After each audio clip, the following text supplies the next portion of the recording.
meet you. I'm Sam. Hi. How are you? I'm Sam. Thank you. So just a brief background, can you just tell me a bit about yourself? Well, my name is Sam. I'm currently studying at Humber. I'm currently studying fitness promotion, and I plan to bridge it to kinesiology. Right now, I'm currently certified in CanadaFit Pro for personal training, and I also have my group exercise certification. In my free time, I usually coach wrestling outside of school and coach a girls softball team. Oh, okay, nice. Okay, do you have your resume and your cover letter? Yep, it's right here in this folder. Thank you. No problem. Alright, Sam, you have a client who loses all their motivation during a session because they can't perform the exercises. And what is your next steps to help them get back on track? My next steps to that, I'd ask the client, I'd be like, what are your barriers? Why are you not motivated? Are you busy? Is something bugging you? Are you stressed? Is it nutrition? Is it your form? If something like form, for example, I'd go over the exercise with them. I'll tell them, like, if you're doing a squat, pretend you're sitting in a small chair. If it's a deadlift, keep your chest up, make sure like your back doesn't drop and curve. If it's something just like lack of time, I can like try to fix around their schedule and see. Or if it's even just like a physical disability, for example, like they have weak knees or like poor elbows, we can do like other exercise, mobility exercises to help them improve those things. Okay.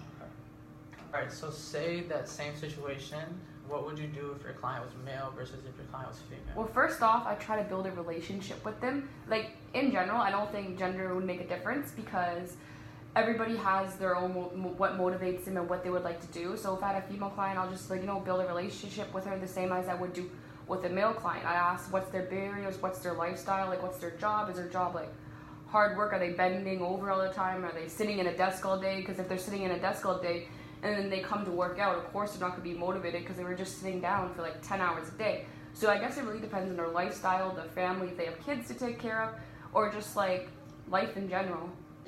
So what are 3 simple but effective ways that you can build rapport with your clients? First, to build a great relationship with my client, I'd communicate with them and try to get to know them. Like, I'd see if we have anything in common. Like, if they mention they have a dog, I'll be like, oh, I have a dog too. If they mention they played sports in high school, I'll also mention, oh yeah, I played sports in high school too. I played this sport, I played this position, what'd you do?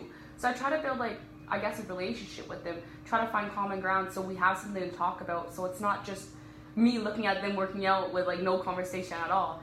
Second, I ask them for feedback on like me training them. Like, I'd ask them like, do you like what I'm doing? Like, you can give me constructive criticism. If you don't like what I'm doing, you can tell me what you like, and if you don't like something, if you don't like cardio, tell me you don't like cardio. If you want to do more resistance training, tell me you want to do more resistance training. Tell me about a time you made a short-term or a long-term goal for yourself, and have you achieved it or gotten close to achieving it? Well, back in high school, when I first started wrestling, my goal for ROPSA was just to place at ROPSA, because my first year, I never wrestled before in my life. I'm like, let me just go place in this tournament, at least make my coach proud. I get into the tournament, I look at my belt, and then I do all my matches. I actually ended up winning junior ROPSA. So since I won junior ROPSA, I advanced to senior ROPSA. And then my coach is like, this is your first year. Like, he basically told me to my face, he's like, don't expect anything big, just go for like a small goal. And I'm like, okay, my small goal is that I want to be on the podium, which is top 5. So I go look at my belt, same feeling as last time. Okay, I feel okay, I'm kind of nervous, but nervous comes with everything. So I go, I do all my matches. I end up winning senior ROPSA my first year of wrestling. So then after that, I was just like, really proud of myself because I wrestled for 1 year and I already completed one of my goals, which was winning ROPSA. So just a leading on question to that, if you had a client that had a short-term goal of their own related to fitness or sports, how would you get them to accomplish or achieve that goal? Well, first I'd make sure their goal falls under the SMART criteria, because you wouldn't want them to have a goal, for example, it was like, I want to lose 50 pounds in 1 month, because that's like not possible. And you could tell them that. You could, like, instead of that being your goal, maybe you can aim for to losing like 1 pound to 2 pounds a week, depending on how motivated they are, how committed they are, how many times a week they are working out, and this and that, their nutrition status. A lot of things come into factor. You just have to tell them to look at the short picture, and then they can look at the long road after. Now you have a client who comes up to you and asks you about the keto diet. So they're constantly on your back about nutrition help, and they ask you what is the best food to eat and what's the best food to stay away from. So what is going to be your response to them? Well, first my response will be I'll tell them first off it's not my scope of practice. Like I can advise them, I can give them tips, but I can tell them like if you really want to know and you really want to like get into more details on like diets and certain types of things, I tell them to go to a nutritionist or a dietitian. I could refer them to one, give them a number, give them websites to look at.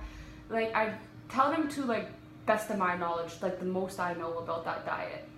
Okay, so next question. Do you have any other experience training with any other fitness components, whether it be in group exercise, CrossFit, or so on? And if so, or if not, can you tell me how you can incorporate these components into an intermediate client?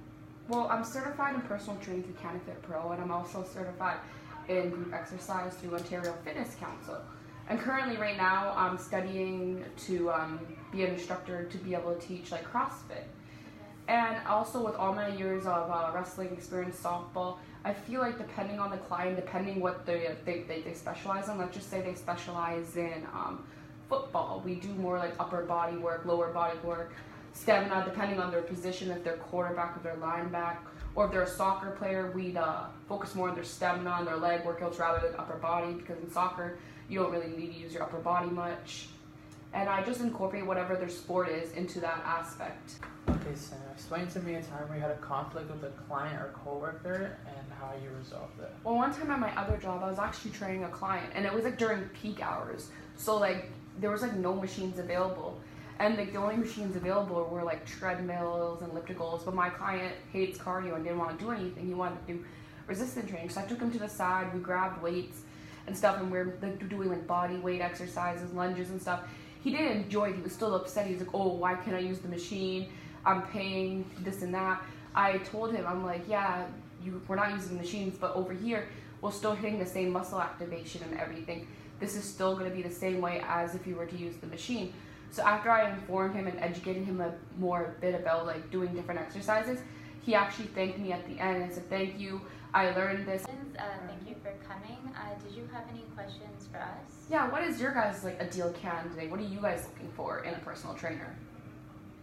Okay, well, for a personal trainer, we're looking for someone who has passion, a great passion for fitness, health, and wellness. We're looking for people that can also multitask while staying organized in a professional manner. And you have to have a good attitude. You know, positivity is like the main thing. I think you have to have a want for helping people's like lives become better. Okay. And have that want to help somebody. Okay. So I think that's basically it. Also communicating with your client, also building rapport with them. So you mentioned a lot of great tips that said what you can do to keep that relationship up, which is really good. Also specifically looking for someone that has one minimum year of training experience. And you're certified in CPR, correct? Okay. And you mentioned that you were certified in other fitness certifications as well. Okay, so that's great. And we can see from the look on your resume that you have most of this training experience and certificate, so that's great.